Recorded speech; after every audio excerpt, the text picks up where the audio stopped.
Assalamualaikum warahmatullahi wabarakatuh. Innal hamdalillah nahmaduhu wa nasta'inuhu wa nastaghfiruh wa na'udzu billahi min shururi anfusina wa min sayyiati a'malina. May yahdihillahu fala mudilla lahu wa may yudlilhu fala hadiya lahu. Asyhadu an la ilaha illallah wahdahu la syarika lahu wa asyhadu anna sayyidana wa nabiyyana Muhammadan abduhu wa rasuluh. Allahumma salli wa sallim wa barik ala sayyidina Muhammad wa ala alihi wa ashabihi ajma'in. Subhanaka la ilma lana illa ma 'allamtana innaka antal alimul hakim. Rabbi shrah li sadri wa yassir li amri wahlul 'uqdatam min lisani yafqahu qawli. Wala hawla wala quwwata illa billahil aliyyil azim. Amma ba'd. Hadirin jemaah yang dirahmati Allah, alhamdulillah pada malam ni kita dapat bertemu. Tuan-tuan semua sihat no? Alhamdulillah. Jadi malam ni kita ada tahlil tuan-tuan. Baik. Ini semua orang lama kot ke ada orang baru meninggal? Ada? Oh ada. Oh, siapa adik-adik siapa? Oh, mak mentua. Simpan mana masjid tinggi lah. Tak apa. Innalillah lah. Tua dah kot 80. Baik. Jadi tuan-tuan, insyaAllah kita sambung malam ni. Kita berhenti di mana tuan-tuan? Hadis yang ke berapa? Kita punya bos sedang sibuk. Di mana? Kita berhenti di mana? Ya tak? Hadis yang ke-60. Kita baru cerita awal, kita belum lagi cerita isi dia, betul kan? Kita permulaan tu kita cerita lah. Baik, kita terus kepada hadis yang ke-60 ataupun hadis yang pertama dalam bab ni lah. Kalau daripada awal bab, awal kitab, daripada bab ikhlas, bab taubat, bab sabar, ini hadis yang ke-60. Kalau untuk bab ni, babul muraqabah, bab pengawasan Allah, maka hadis ni adalah hadis yang pertama. Hadis pertama bagi bab muraqabah. Baik, kita tengok. Kita dah jelas dah awal dia tuan-tuan. Saya cerita ringkasnya. Hadis ni daripada sahabat Nabi Umar radhiyallahu an, Sayyidina Umar bin Al-Khattab radhiyallahu an. Jadi Sayyidina Umar cerita satu hari tengah duduk kan, bainama nahnu julusun inda Rasulillah sallallahu alaihi wasallam. Satu hari para sahabat Nabi ramai-ramai duduk di samping Nabi sallallahu alaihi wasallam dalam satu majlis ilmu lah. Istala alaina rajulun syadidul bayad thiyab. Tiba-tiba datang seorang lelaki yang putih bajunya, putih seputih-putihnya. Itu sebut syadid tu. Putih seputih-putihnya, tak ada langsung debu kuning, tak ada langsung. Ni putih sungguh. Sampai orang tengok kagum. Putih sungguh. Syadidus sawadis sya'r, dan rambut dia hitam pekat, hitam sehitam-hitamnya rambut dia. La yura alaihi asarus safar, dan tak nampak dia ni mai pada jauh. Ini satu benda yang ajaib. Sebab apa ajaib? Di Arab ni kalau kita jalan mesti ada apa? Debu yang melekat di baju kita, mesti tuan-tuan. Dan mesti ada penat di wajah. Mungkin ada debu di wajah. Jadi ada kesan penat lah tuan-tuan mai pada jauh. Jadi tak nampak dia ni mai pada jauh. Wala ya'rifu minna ahad, dan tidak ada siapa pun kenal. Siapa pun tak kenal. Penduduk Madinah seorang pun tak kenal dia. Nak kata mai pada tempat jauh, tak ada kesan pun. Malah tuan-tuan tahulah, kalau daripada satu tempat ke satu tempat macam Mekah ke Madinah, jarak dia jauh 500 km. Kalau Syria tu hampir 1000 km. Jadi naik pula bukan RNR macam kita, naik unta lalu padang pasir tuan-tuan, padang pasir. Jadi satu benda yang ajaib, kalau orang tak kenal tapi rambut hitam pekat, kemudian baju putih melepak, dan orang tak kenal dia. Hatta jalasa ila Nabi sallallahu alaihi wasallam, sehinggalah duduk dekat Nabi. Fa asnada rukbatahi ila rukbatahi, duduk rapat. Duduk waktu tu Nabi sallallahu alaihi wasallam dan para sahabat dia duduk macam orang tahiyat awal tu. Duduk tahiyat awal. Saya dah sebut kat tuan-tuan dah, duduk iftirash kan. Dia duduk tahiyat awal dengan duduk antara dua sujud sama tuan-tuan. Sama. Iaitu kita duduk di atas kaki kiri dan kita tegakkan kaki kanan. Ada setengah orang bila dia duduk antara dua sujud dia buat lagu ni. Yang ni tak ada dalam kitab tuan-tuan. Tak ada dalam kitab. Bawah kaki kiri, ini kaki kanan ditindih. Kalau kita sakit tak apa tuan-tuan, sakit tak boleh lipat dan sebagainya. Kalau saja-saja pun tak apa, tapi tak dapat pahala sunat lah. Tak dapat pahala sunat duduk iftirash tu. Duduk iftirash mestilah kita punya kita duduk di atas kaki kiri dan kaki kanan ditegakkan. Macam duduk tahiyat awal tu. Kalau kita sakit tak apalah. Ni ada setengah orang dia saja duduk antara dua sujud dia buat lagu tu. Buat macam ni ya. Bila duduk tahiyat awal dia duduk macam tu pula. Jadi tuan-tuan tak ada lah. Tidak ada dalam sunnah, tidak ada dalam mana-mana kitab fiqh pun tuan-tuan sebut duduk lagu tu. Tapi tuan-tuan nak duduk je lah. Tapi tak dapat pahala sunat lah. Pahala sunat duduk iftirash tak dapat. Jadi duduk macam tu, duduk iftirash macam tahiyat awal ataupun duduk antara dua sujud tu. Datang laki ni duduk rapat dengan Nabi sehingga lutut belaga dengan lutut. Memang rapat lah. Dia duduk depan Nabi SAW. Bila duduk antara dua sujud, jadi lutut bertemu dengan lutut. Rapat. Kemudian wa wada'a kaffaihi ala fakhizai, dan dua tangan dia ni dia letak di atas paha dia. Macam orang beradab betul lah tuan-tuan. Orang nak mengaji kan, duduk antara dua sujud, tangan letak atas paha. Sangat beradab lah di hadapan Nabi SAW. Malam ni kita sambung. Waqal, dan dia pun berkata. Jadi bila dia berkata ni, ya Muhammad. Orang pelik lah tuan-tuan. Dia tak panggil ya Rasulullah, dia panggil ya Muhammad. Sebab dia malaikat tuan-tuan. Jadi nama Nabi ni terkenal di langit dengan Muhammad. Boleh lah. Adapun kita di dunia, kita tak panggil lah Muhammad, kita panggil ya Rasulullah. Boleh lah. Kita beradab tuan-tuan. Macam kita lah tuan-tuan. Kalau Sultan datang sini, contoh Sultan datang kan, Raja Nazrin, tuan-tuan panggil Nazrin. Saya ingat boleh kena luku kepala tuan-tuan. Baru ni tuan-tuan tengok hari tadi, hari Jumaat tadi, di masjid mana? Masjid tu, Taman Serai Maju kan, depan balai tu kan, dia hari ni dia naik taraf menjadi masjid. Jadi Bangansai ada dua masjid lah, mana dia? Satu masjid Bangansai tu, satu lagi masjid di Taman Serai Maju. Yang belakang Amzar tu kan, ada kedai rujak Amzar tu, belakang tu dia ada taman. Surau dia memang besar pun tuan-tuan.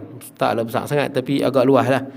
Dan dia punya kawasan surau tu memang luas. Dia boleh tambah lagi lah, siap ada tempat badminton lah apa. Baik, jadi di naik taraf menjadi masjid. Jadi masa tu datanglah Haji Wabi Razman datang. Lagi ada siapa nama tu, Profesor Hadis tu daripada USAS pun datang. Kalau datang Wabi Razman, kita pun tak panggil Razman, betul tak kan? Biasanya kita panggil Wabi lah. Betul tak, cik ke tuan ke, panggil lah apa pun. Biasanya ada lah gelar di depan tu. Jadi Rasulullah SAW, kalau kita sahabat-sahabat Nabi dan kita semua panggil Nabi SAW ataupun Rasulullah SAW. Adapun malaikat dia panggil Muhammad lah. Itu nama yang terkenal di langit. Sebab Rasulullah ni diutuskan kepada manusia, bukan pada malaikat. Jelas lah. Jadi Rasulullah diutuskan pada manusia. Jadi malaikat panggil nama Nabi terkenal di sana dengan nama Muhammad. Nama Muhammad nama yang paling terkenal di sisi para malaikat. Adapun kita manusia, janganlah kita jadikan panggilan Nabi macam kita panggil kawan kita. Panggil dengan kehormatan. Baik. Jadi tuan-tuan, ya Muhammad. Malaikat pun panggil ya Muhammad, wahai Muhammad. Jadi pelik lah tuan-tuan, sahabat pelik. Orang panggil ya Rasulullah, dia panggil ya Muhammad. Sebab dia bukan orang ni. Akhbirni anil Islam. Bagi tahu pasal Islam. Islam ni apa? Bagi tahu pasal Islam. Islam ni apa? Faqala Rasulullah sallallahu alaihi wasallam, maka Rasulullah sallallahu alaihi wasallam berkata, al-Islamu an tashhada an la ilaha illallah wa anna Muhammadar Rasulullah. Islam itu adalah kamu mengucapkan tiada Tuhan melainkan Allah dan Nabi Muhammad itu pesuruh Allah. Itu Islam yang pertama, mengucap dua kalimah syahadah. Maksud la ilaha illallah ni, tiada Tuhan yang berhak disembah. Itu makna dia, yang berhak disembah. Bukan maksud tiada Tuhan melainkan Allah tu. Bukanlah makna semua orang menganggap dia Tuhan, dia itu Allah. Macam orang Hindu dia anggap yang ni Tuhan, betul tak? Orang Cina anggap ni Tuhan, orang Kristian anggap yang ni Tuhan, Yahudi anggap ni Tuhan. Bukan makhluk. Bila makhluk anggap dia Tuhan, maka dia Allah, bukan. Tuhan yang sebenar-benarnya yang layak disembah ni hanyalah Allah. Sembahan selain daripada Allah tu, yang orang anggap dia sebagai Tuhan, tak kira lah dewa apapun, Tuhan apapun, Tuhan yang disembah selain daripada Allah di muka bumi disebut sebagai Taghut. Taghut. Faman yakfur bit-taghut wa yu'min billah. Betul tak kita baca ayat tu? Dan surah Al-Baqarah, siapa yang kufur, ingkar pada Taghut dan beriman pada Allah, faqad istamsaka bil urwatil wuthqa, dia telah berpegang kepada tali yang kukuh. Kita kufur pada Taghut. Kufur kan? Maksudnya kita tak percaya, kita nafikan. Sebab tu tak boleh cuci kuil, tuan-tuan. Kuil lah, viral lah. Cuci kuil tak boleh. Hukum dia haram lakum dinukum waliyadin. Bagi mereka agama mereka, bagi kita agama kita. Tapi kalau mereka main cuci masjid, itu pergi kat mereka lah. Mereka nak main tak, kita nak halau, betul tak? Tapi cuci kuil tak boleh. Sebab dalam hadis sebut jelas, dalam Quran sebut, bagi kamu agama kamu, bagi kita agama kita. Baik.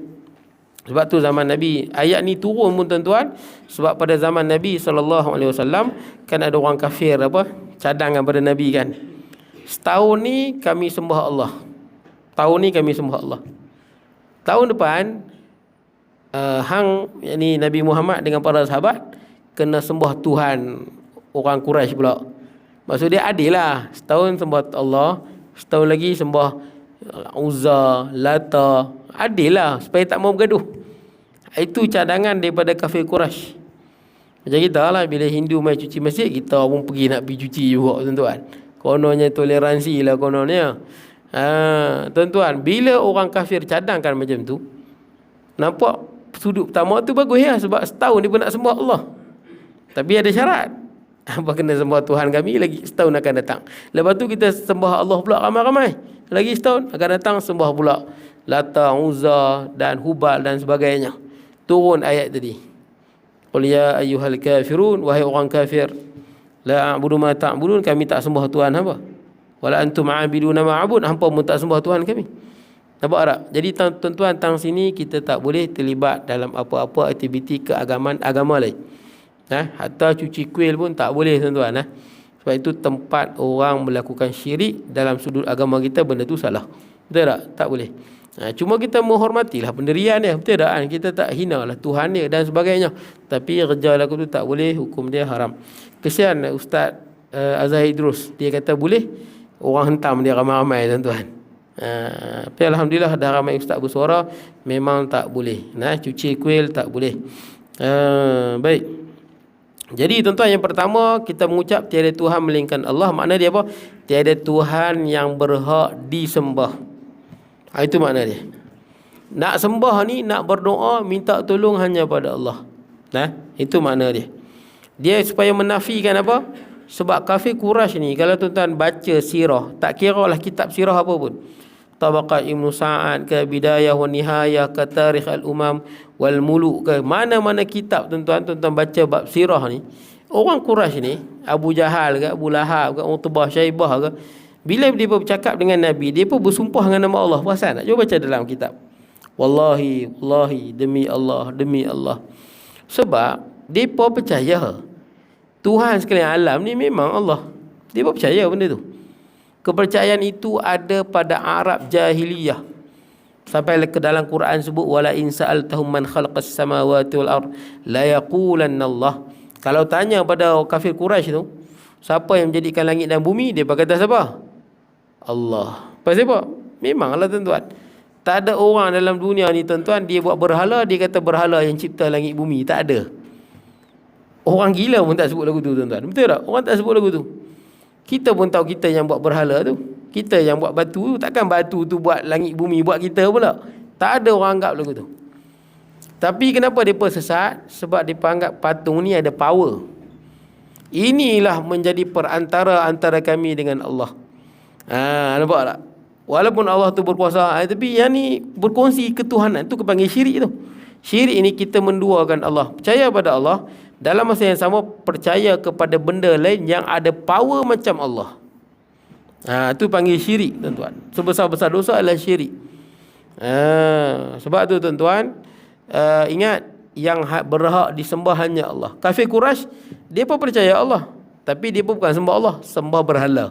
Sebab apa? Dia anggap berhala ni perantara antara mereka dengan Allah. Ma na'buduhum illa liyuqarribuna ila Allah zulfa. Dia pun sebut dalam Quran, sebut dalam surah Zumar, tidaklah kami sembah Lata, tidaklah kami sembah Hubal, tidaklah kami sembah Uzza, melainkan untuk mendekatkan diri kepada Allah dengan sedekat-dekatnya. Itu punca mereka sembah berhala. Jadi ingat, bila sebut tiada Tuhan melainkan Allah, makna dia apa? Hanya Allah yang berhak disembah. Sebab tu tak boleh kita sembelih selain daripada Allah. Hukum dia haram, berdosa besar. Kita tengok ada busuk besar, sembelih untuk busuk tu haram dan tak boleh makan sembelihan tu. Macam di Indonesia, di Palu tu kan, yang gempa bumi kan, dia tiap-tiap tahun buat apa, memuja semangat laut. Orangnya ada semangat laut, bukan Allah, semangat laut. Yang ni orang Islam banyak tuan-tuan, pakai kopiah lah apalah, kononnya macam mandi safar lah tuan-tuan. Semangat laut. Jadi dia buh makanan, hantar apa semua ke laut. Kononnya ada satu semangat laut, power lagu mana. Ni kita panggil unsur-unsur syirik ni. Khurafat tuan-tuan. Tak ada tuan-tuan. Kalau kita nak sembelih semata-mata kerana Allah Azza wa Jal. Sembelihan selain daripada Allah tak boleh makan. Tak boleh makan. Selain daripada apa? Selain daripada Allah. Selain kerana, contohnya kita sembelih untuk memuja laut, ataupun nak memuja pokok, ataupun nak memuja apa, buat jabatan. Buat jabatan, oh yang ni kena ada darah ni, sembelih. Tidak nanti makan orang. Ada orang percaya kan, nanti makan orang, insiden mati ya, kena sembelih. Kalau lagi teruk, potong kepala orang. Potong orang, tanam dalam tu, baru hantu tak ganggu. Jadi tuan-tuan, kalau sembelih ayam semata-mata untuk apa? Untuk jabatan ni, ayam tu tak boleh makan. Haram hukum dia. Itu sembelihan untuk, nampak tuan-tuan, sembelihan ada sebab lain. Sebab tu sekali ikut pandangan mazhab Hambali, sembelihan kalau tak baca bismillah tak boleh makan, ikut mazhab Hambali lah. Tapi kalau ikut mazhab kita dan majoriti ulama, sembelihan ni selain, selagi mana sembelihan untuk kita makan, walaupun tak baca bismillah boleh. Yang penting jangan sebab benda lain. Boleh sebab benda lain lah. Sama ada pantai ke apa ke, itu tak boleh makan. Sama juga kalau orang yang bukan Islam, dia ambil buah, dia bubuh dekat apa, tempat semayang dia kan. Dia bubuh limau, dia bubuh apple. Budak-budak Melayu ambil makan. Dia tak? Tuan-tuan, yang itu tak boleh makan. Hukum dia haram. Sebab walaupun dia buah, tapi telah dijadikan sebagai sembahan kepada benda-benda yang syirik. So jangan ambil makan. Tapi lah ni orang Cina pun faham lah, dia buah plastik tuan-tuan. Tuan-tuan ambil kokak tak boleh makan tuan-tuan. Dulu tuan-tuan boleh makan, lah ni tak boleh makan lah. Baik. Jadi tuan-tuan, iaitu la ilaha illallah. Kemudian wa anna Muhammadar Rasulullah, dan Nabi Muhammad itu pesuruh Allah. Ini yang pertama. Yang kedua, Islam itu yang pertama, syarat Islam pertama. Yang kedua, wa tuqimas salah, dirikan sembahyang, yakni sembahyang 5 waktu. Sembahyang ni tuan-tuan adalah perkara yang sangat besar di dalam Islam. Malah ada pandangan ulama yang mengatakan dalam mazhab Hambali lah, orang yang tak sembahyang ni bukan orang Islam. Ada pandangan ulama, siapa yang tak sembahyang dia bukan Islam. Ada pandangan ulama sebut lagu tu. Tapi kita tak, jumhur ulama tak sebut lagu tu lah. Siapa yang tak sembahyang dia masih lagi Islam, tetapi dia telah melakukan dosa yang sangat besar. Itu yang kita sedih tuan-tuan. Kenapa umat Islam lemah tuan-tuan? Kenapa kita tak boleh lawan dengan bangsa Yahudi, bangsa orang Kristian, orang Cina, Malaysia tuan-tuan? Kita nak lawan di segi ekonomi dengan Cina, Malaysia, tak mampu tuan-tuan. Tuan-tuan jangan lawan Yahudi. Yahudi lagi hebat tuan-tuan, berganda-ganda lagi. Ekonomi Amerika tu orang Yahudi yang pegang, kontrol. Dan Amerika adalah kuasa ekonomi nombor 1 dunia. Dan duit dunia, semua kebanyakan duit dunia memang bersandar kepada dolar. Dolar bersandar pada emas. Dan tahun nak main ni, tahun ni akan jadi great reset. Tahu kan great reset? Mereka akan reset balik nilai mata wang. Kita tak tahu tuan-tuan, mata wang kita lagu mana. Kalau mata wang kita jatuh melingkup, dah habislah kita tuan-tuan. Macam jadi di Turki tuan-tuan. Kuasa besar boleh jatuhkan duit kita tuan-tuan. Dia pun boleh buat. Dia perlambatkan duit kita di pasaran sampai duit kita tidak ada nilai. Baik. Dulu pernah jadi kan, Soros pernah buat kan. George Soros pernah buat Yahudi itu kan. Pada tahun 1998, yang mana dia lambat, dia ada duit simpanan duit Malaysia banyak, dia lambatkan di pasaran antarabangsa sampai jadi banyak tuan-tuan. Maka jatuh ekonomi kita teruk pada tahun 1998. Dia pun boleh buat. Baik. Jadi kita tak tahu Great Reset pada tahun ni, dia akan jadi Great Reset, satu benda yang besar dalam ekonomi. Kita tak tahu duit kita ni jadi naik ke jatuh melingkup tuan-tuan. Tengok di Turki bila duit jatuh, nampak barang semua naik, duit jatuh nilai, semua barang jadi naik harga. Baik. Jadi tuan-tuan, orang yang tak semayang, kenapa kita tak boleh lawan bangsa lain tuan-tuan? Antara sebab yang pertama, banyak yang tak semayang tuan-tuan. Itu sebab yang pertama. Sebab tak semayang ni tuan-tuan, dosa yang paling besar tak semayang. Dalam Islam ni, dosa yang paling besar tak semayang. Tak semayang dengan bunuh orang ni lebih kurang sama tuan-tuan. Boleh jadi sama, boleh jadi tak semayang lagi teruk. Tapi dosa ni dah dijadi perkara biasa. Betul tuan-tuan? Kita kalau jumpa orang yang pernah kena tangkap basah lah contoh. Tangkap basah. Kita kadang-kadang dah bertahun pun orang sebut, dia ni lu kena tangkap basah lu ni. Orang sebut nak minum kopi dengan dia pun segan, baru kena tangkap basah. Tapi punya banyak orang yang tak semayang, kita minum kopi dengan dia, makan teh tarik, macam tak ada apa tuan-tuan. Padahal dia telah melakukan dosa yang paling besar yang ada orang Islam buat, tak semayang. Dan saya pernah sebut kat tuan-tuan, tak semayang ni, hari kiamat nanti, tuan-tuan jangan carilah tuan-tuan di padang mahsyar, memang tak jumpa. Dalam hadis yang sahih sebut orang yang tak semayang ni, wa husyira yaumal qiyamah ma'a fir'aun wa haman wa junudahuma. Siapa tak semayang pada hari kiamat di padang mahsyar akan dibangkitkan bersama dengan Firaun dan Haman dan Ubay bin Ka'ab. Maksudnya orang tak semayang di padang mahsyar kita tak jumpa pasal dia duduk bersama dengan geng-geng Firaun dan Haman. Teruk tuan-tuan tak semayang ni. Tapi orang tak semayang ramai. Ramai tahu, ramai sungguh tuan-tuan. Jadi ingat tuan-tuan, pesan pada anak-anak kawan kita, siapa-siapa pesan, lagu mana pun hidup kita, lagu mana nakai pun kita, semayang jangan tinggal. Semayang jangan tinggal. As-salah imanuddin. Semayang itu tiang agama. Man aqamaha faqamad-din. Siapa dirikan semayang, dia telah tegakkan agama. Wa man tarakaha faqad hadamad-din. Siapa tinggal semayang, dia telah menghancurkan agama dia. Semayang nombor satu. Apa-apa pun semayang tuan-tuan. Dirikan semayang. Yang kedua, waktu tiaz zakah, tunaikan zakat. Wajib kita tahu ada zakat fitrah, ada zakat padi, zakat pendapatan dan sebagainya tuan-tuan. Baik. Jadi yang sepakatnya macam zakat pendapatan ni adalah perbincangan. Zakat simpanan ada. Keluarkan tuan-tuan. Keluarkan. Cuma zakat pendapatan kalau boleh keluarkan tuan-tuan. Untuk kita berkat. Maksudnya tuan-tuan dapat pendapatan tiap-tiap bulan. Walaupun ada perbezaan ulama, kebanyakan fatwa negeri kata wajib zakat pendapatan. Fatwa negeri Perak mengatakan zakat pendapatan tak wajib.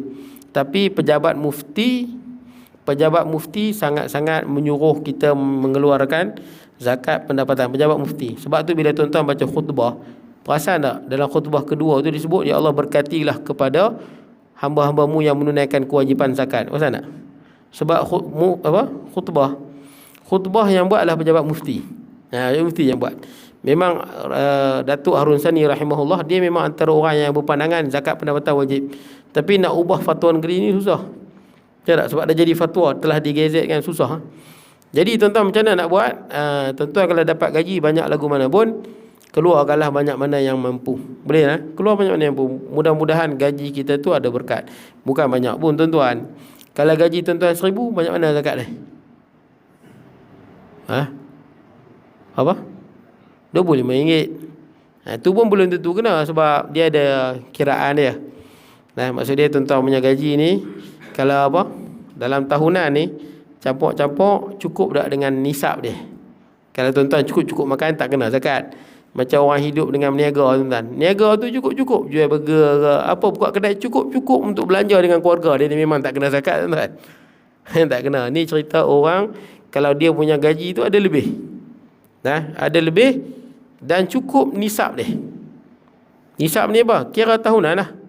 Kalau gaji dia sebulan 2,000 pendapatan dia, dan apa, setahun ada berapa? 12 bulan, lebih kurang setahun 24,000 lah. Cukup nisab dia. Cukup nisab, betul tak? Cukup nisab tu. Nisab lebih kurang 85 gram emas, lebih kurang dalam 20,000 tuan-tuan. Lebih kurang 20,000 ataupun 19,000. Saya tak ingat dia bagi tahu itu. Kalau gaji tuan-tuan banyak tu, kenalah zakat. Itu pun kalau tuan-tuan jenis bukan cukup-cukup makan. Kalau cukup-cukup makan memang tak kena lah. Tapi saya syorkan tuan-tuan, gaji yang kita dapat, keluarkanlah sedikit. Keluarkanlah sedikit. Bagilah kat mana-mana masjid ke, fakir miskin ke. Yang penting tiap-tiap gaji bulan kita sediakan bagi orang lain, supaya ada keberkatan. Baik tuan-tuan. Kemudian tuan-tuan, zakat. Kemudian wa tasumur Ramadan. Kemudian puasa di bulan Ramadan. Kita tahu puasa di bulan Ramadan. Kemudian wa tahujjal bait in istata'ta ilaihi sabila. Kemudian menunaikan haji in istata'ta ilaihi sabila, bila kamu mampu. Makna dia kalau tak mampu tak apa, kalau mampu. Yang hak lain memang kena buat. Tapi haji ni bila mampu. Sebab tu bila dah mampu pergi tuan-tuan. Kalau ada orang tuan-tuan dia mampu, dia malas pergi. Orang lagu ni tuan-tuan, kita nak buat badal haji pun susah, pasal dia boleh buat dulu tapi dia tak mau buat. Lainlah orang yang memang nak buat tapi tak kesampaian. Antara juga tuan-tuan, orang yang tak mampu ni, dia duit dah cukup dah, nama tak naik-naik. Betul tak? Nama tak naik-naik. Duit cukup dah. Termasuk juga orang yang tak mampu. Boleh lah. Nama tak naik termasuk juga di kalangan orang yang tak mampu, pasal dia ada kuota kan. Baik. Tak perlulah sampai berhutang tuan-tuan. Ada orang dia berhutang. Dia berhutang, dia pergi haji. Tak perlu sampai berhutang. Sebab dalam hadis ni dia bagi, kalau kita mampu pergilah. Tak mampu, tak perlulah pergi. Janganlah sampai berhutang. Bukan tak boleh berhutang tuan-tuan, buat pinjaman bank nak pergi haji, bukan tak boleh. Tapi kalau ikut dalam tuntutan agama, tak perlulah sampai macam tu. Cukup keperluan kita semua, cukup simpanan kita, baru kita pergi. Baik. Kemudian qal, maka berkatalah malaikat Jibril, kata lelaki tu, sadaqta, betul. Peliklah tuan-tuan. Dia tanya, kemudian dia jawab. Macam dia cikgu pula. Dia tanya kat Rasulullah, apa itu Islam? Rasulullah pun jawab sallallahu alaihi wasallam. Bila dah jawab, dia kata apa? Sadaqta. Betul. Benar. Apa kata Sayyidina Umar? Fa'ajibna lahu yas'aluhu wa yusaddiquh. Kami pun pelik, dia tanya, lepas tu dia kata betul. Ingatkan dia tanya nak tahu, rupanya nak test. Tanya bukan nak tahu, tanya nak test. Jadi tuan-tuan tengok zahir ni, Islam ni adalah benda yang zahir. Nampak tak? Mengucap 2 kalimah syahadah nampak. Semayang kita nampak. Tunai zakat nampak. Puasa nampak. Haji pun orang nampak. Ni Islam tuan-tuan. Tu kita panggil rukun Islam. Rukun Islam ada 5 daripada hadis ni ya. Yang kata rukun Islam ada 5 hadis ni ya. Islam ni merujuk kepada perkara zahir tuan-tuan. Sebab tu Islam ni makna dia al-inqiyad wal khudu'. Itu Islam. Tunduk dan patuh pada perintah Allah, itu Islam. Pada perkara zahir. Baik. Kemudian dia berkata lagi, fa akhbirni anil iman, bagi tahu tentang iman pula. Iman tu apa? Iman dia lebih tinggi tuan-tuan. Dia darjat manusia ni tak sama tuan-tuan. Muslim tu orang Islam, darjat dia lebih rendah daripada mukmin. Mukmin lagi tinggi. Pasal mukmin ni maksud dia, segala pengamalan dia tu, sembahyang, puasa, haji tu, memberi kesan dalam hati dia.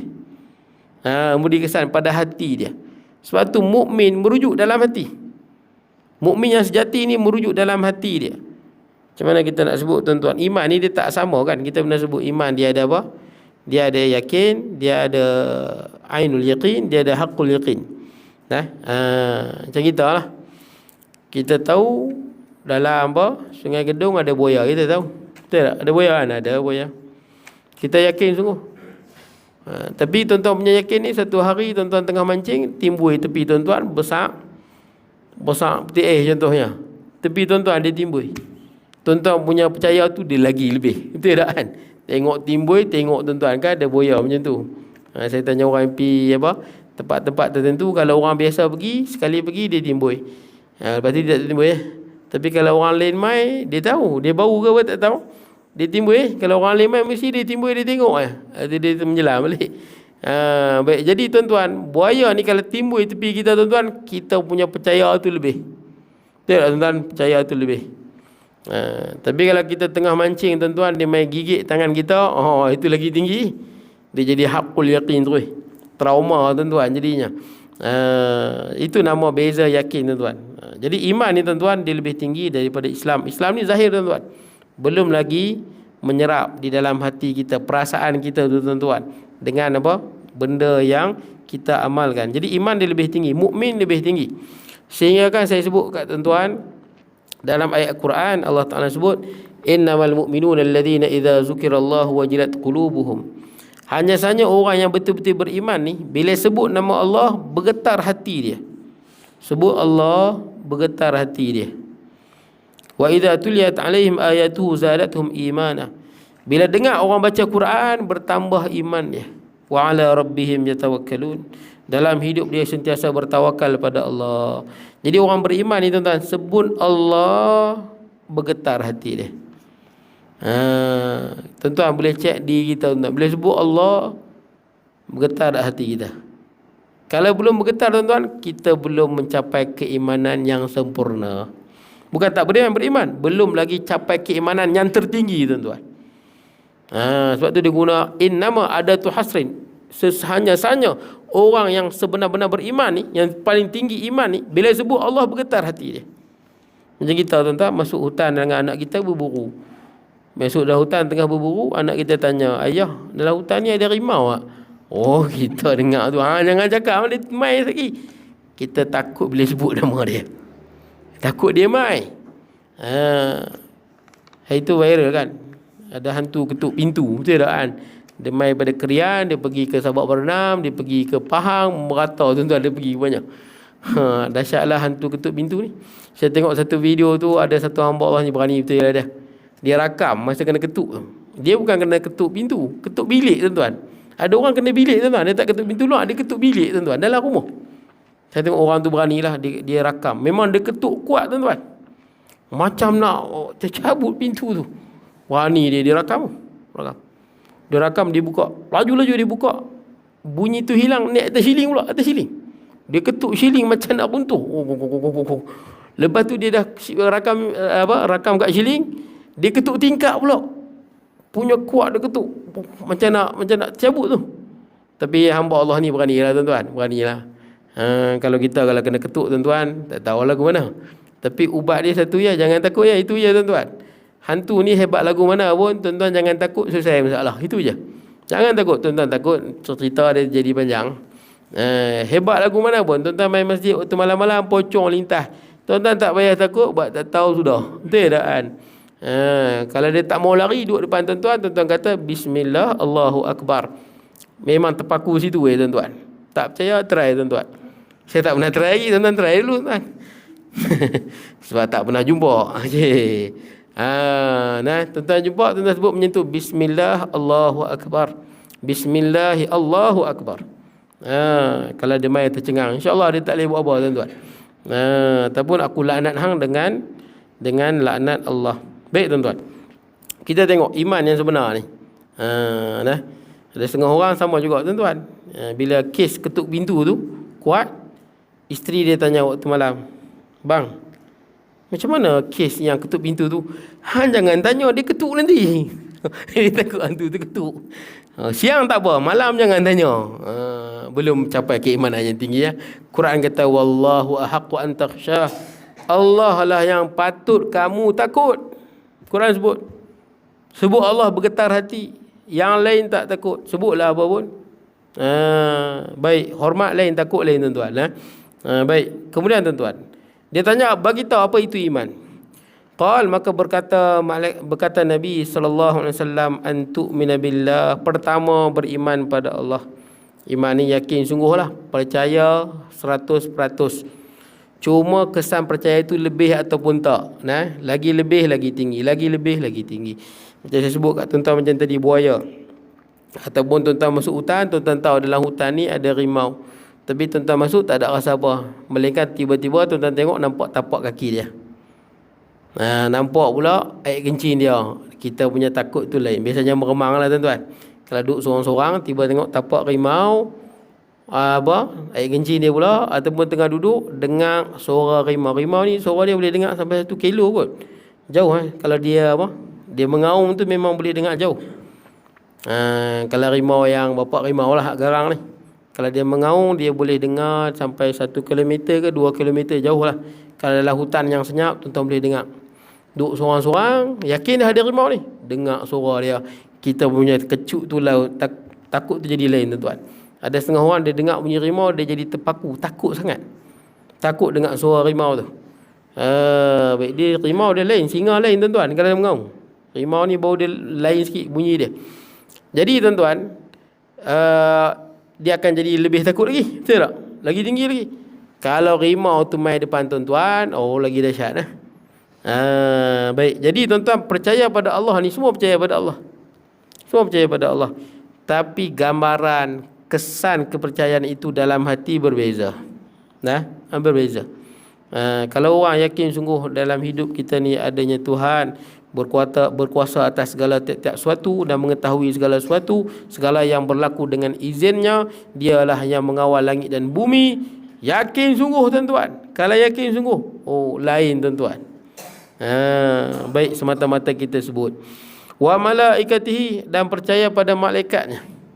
Malaikat tuan-tuan tahulah ada 10, Jibril, Mikail, Israfil dan sebagainya. Baik, tuan-tuan, dan percaya malaikat dia, wajib percaya kepada semua malaikat dia. Kemudian wa kutubihi, dan kitab-kitabnya.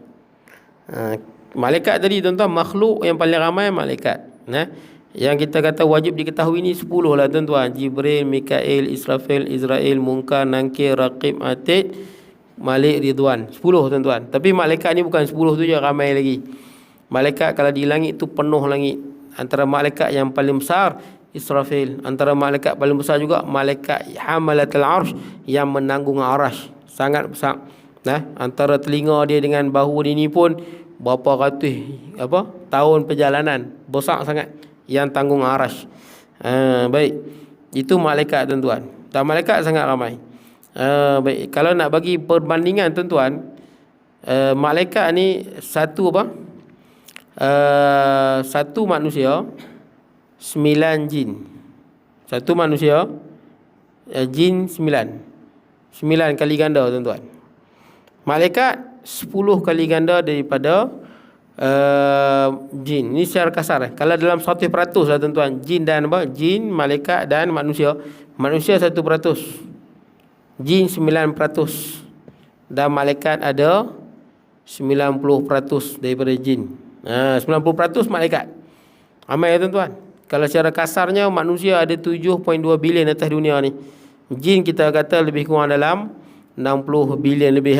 60 bilion lebih. Malaikat ada dalam 600 bilion lebih. Ni anggaran kasar, mungkin lebih lagi, tuan-tuan. Baik. Kemudian, dan kitab-kitabnya. Kitab yang wajib kita percaya ada 4, Taurat, Zabur, Injil dan Al-Quran. Dan kitab ni sebenarnya bukan 4, banyak, tuan-tuan. Macam Rasul lah, Rasul yang wajib diketahui 25. Tapi Rasul bukan 25 lebih. Rasul ada 313. Yang wajib diketahui 25. Kenapa bukan 313? Sebab 25 ni yang disebut dalam Quran. 25 ni sebut dalam Quran. Kenapa sebut 25 daripada 313? Sebab risalah dia sama. Sembah Allah, mentauhidkan Allah, jangan melakukan syirik. Itu je risalah dia, sama semua. Cuma dia punya syariat lain sikit, tuan-tuan, sesuai dengan zaman. Yang kedua, 25 ni adalah yang terbaik daripada 313. 313 Rasul, 25 Rasul ni yang terbaik daripada yang 313. Jadi wajib kita ketahui 25. Sama kitab. Kitab ni wajib kita tahu ada 4. Taurat, Zabur, Injil, Al-Quran. Tapi yang diturunkan bukan 4 saja. Yang diturunkan ada 104. Kitab yang diturunkan ada 104 kitab. Baik. Tapi 104 kitab ni dihimpunkan ilmu dia di dalam 4 kitab. Maksudnya 104 kitab, ilmu dia dihimpunkan, dikompil, kompreskan di dalam 4 kitab yang utama, yang paling agung, Taurat, Zabur, Injil, Al-Quran. Dan 4 kitab ni, Taurat, Zabur, Injil, Al-Quran ni, ilmu dia dikompilkan, dikompreskan, dihimpunkan di dalam Al-Quran. Kiranya Al-Quran yang kita baca tu, dalam dia ada ilmu 104 kitab. 103 kitab sebelum Al-Quran. Kemudian daripada Al-Quran tu dikompilkan lagi, dihimpunkan lagi di Al-Mufassalat. Mufassalat ni maksud dia daripada surah Qaf wal Quranil Majid bal ajibu an ja'ahum munzirun minhum faqala kafiruna hadza syai'un ajib. Surah Qaf tu. Qaf sampailah qul a'udzu birabbin nas. Daripada surah Qaf sampai qul a'udzu birabbin nas dipanggil mufassalat. Di situ dihimpunkan ilmu segala kitab. Kemudian di Al-Mufassalat tu, ilmu dia dihimpunkan dalam satu surah yang paling agung dalam semua kitab. Dalam 104 kitab ni dan dalam Quran, dia terhimpun di dalam satu surah. Dalam satu surah menghimpunkan ilmu Quran dan ilmu semua kitab. Surah apa? Al-Fatihah. Al-Fatihah adalah surah yang paling agung berbanding dengan surah-surah yang lain.